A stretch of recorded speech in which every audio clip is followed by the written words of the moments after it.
पूज्य छत्तीसगढ़ सिंधी पंचायत के चुनाव में महेश दरयानी अध्यक्ष पद के लिए चुनाव लड़ रहे हैं। चुनाव में महेश दरयानी ने घोषणा पत्र जारी किया है, जिसमें 11 बिंदु शामिल हैं। महेश दरयानी से खास बातचीत की हमारे संवाददाता स्टार जैन ने। पूज्य छत्तीसगढ़ सिंधी पंचायत का चुनाव होने जा रहा है। 3 मार्च 2024 को चुनाव होगा और इसमें अध्यक्ष पद के रूप में महेश दरयानी जो है वो मैदान में है। उनसे बातचीत करते हैं। महेश जी, चुनाव होने जा रहा है पूज्य छत्तीसगढ़ सिंधी पंचायत का, आप अध्यक्ष पद पर चुनाव लड़ रहे हैं। उद्देश्य क्या है, जो सबसे मूल उद्देश्य आपका है, जो मुख्य उद्देश्य क्या है चुनाव में अध्यक्ष पद के पीछे लड़ने का? चुनाव लड़ने का मुख्य उद्देश्य ये है कि समाज में समरसता के लिए सभी पंचायतों को, पूरी छत्तीसगढ़ की पंचायतों को एकजुट करके एक मंच पर लाना, ये मेरा प्रथम उद्देश्य है। कि जो भी समाज से जुड़े जो भी मुखीगण, पंच परमेश्वर और समाज सेवी एक मंच पे आए और समाज हित के कार्य सुचारू रूप से हों। गुटों में बंटने से समाज के कार्य मूर्त रूप नहीं ले पाते और वो गुटबाजी का शिकार हो जाते हैं। ये मेरे मन की पीड़ा है कि सभी एक मंच पे आए, उससे हमारे सभी काम मूर्त रूप लेंगे। अच्छा, एक चीज़ और देखने को मिला है कि समाज काफ़ी बढ़ चुका है, लेकिन समाज के पास अभी भी कोई बड़ा भवन या ज़मीन नहीं है जिसमें लोगों के सामाजिक काम कर सके। तो उसको लेकर क्या प्लानिंग है आपकी?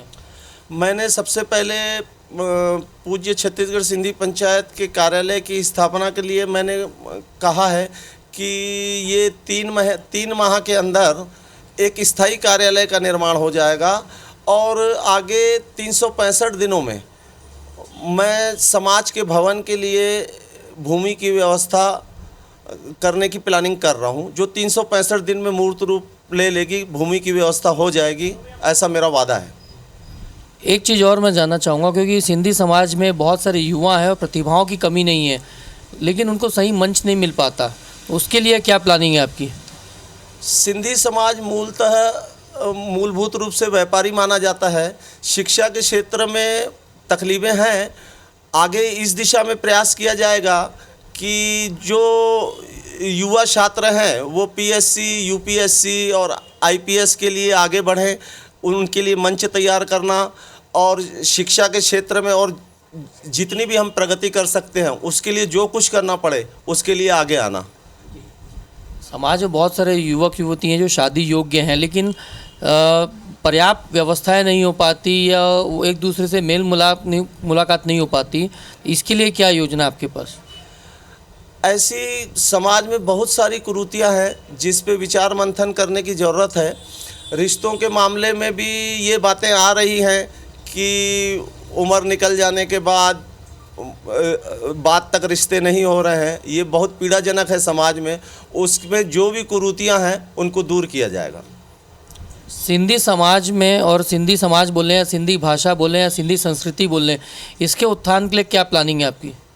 सिंधी समाज, सिंधी भाषा, सिंधी संस्कृति, सिंधी व्यंजन के लिए प्रतिवर्ष छत्तीसगढ़ स्तर पर आयोजन किए जाएंगे और संस्कृति के प्रचार प्रसार के लिए पत्रिका का प्रकाशन किया जाएगा कि समाज के आम जन को समाज की हर वो संदेश पहुँचे जो समाज में चल रहा है।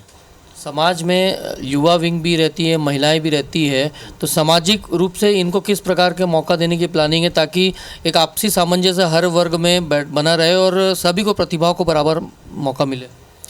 मेरे उम्मीदवार घोषित होने से सबसे ज़्यादा जो उत्साह है वो युवा शक्ति में है और मातृशक्ति में है। मातृशक्ति उत्साहित है कि महेश भैया आगे आए हैं और युवा शक्ति का भी सपना है कि महेश भैया आए तो हमारे सपने साकार हों। बहुत सारी बिंदुओं पे युवाओं से चर्चा हुई है, मातृशक्ति से चर्चा हुई है और उन सपनों को साकार करने का मैं पूरा प्रयास करूँगा। ये है महेश दरयानी जी, जो छत्तीसगढ़ पूज्य सिंधी पंचायत का जो चुनाव हो रहा है उसमें अध्यक्ष के रूप में अपने मैदान में है और उन्होंने अपना विज़न सामने रखा है कि वो किन उद्देश्यों के साथ, किन योजनाओं के साथ चुनाव मैदान में है। और उनका दावा है कि यदि उन्हें मौका मिलेगा तो जो उन्होंने आश्वासन दिया या जो उद्देश्य बताए हैं, जो बातें उन्होंने की है, उसको अक्षरशः पूरा किया जाएगा। उनकी प्राथमिकताएं में समाज के हर वर्ग को लेकर साथ लेकर चलने की है, युवाओं से लेकर बुजुर्ग से लेकर महिलाओं तक, यहाँ तक तक की जो आर्थिक रूप से कमज़ोर, चाहे छात्र हों चाहे परिवार हो, उनको भी समृद्ध करने की उनकी योजना है यहाँ। कैमरामैन धर्म के साथ स्टार जैन, IBC 24 रायपुर।